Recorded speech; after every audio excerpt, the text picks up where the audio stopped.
Look, we've all been to Ikea. What was the one thing that you always ended up doing after leaving? You ate their garlic bread and you fucking loved it. So today we'll be making some good old-fashioned garlic bread. I can already hear that one dumbass in the comments. Why aren't you just making your own bread? Bro, it's a YouTube short and I don't have that much effort to put in here, okay? I just want garlic bread.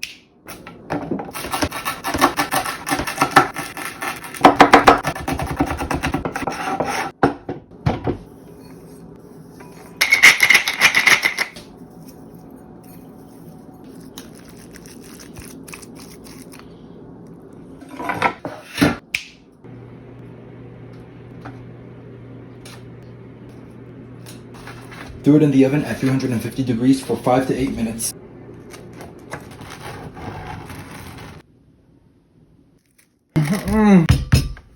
That is amazing.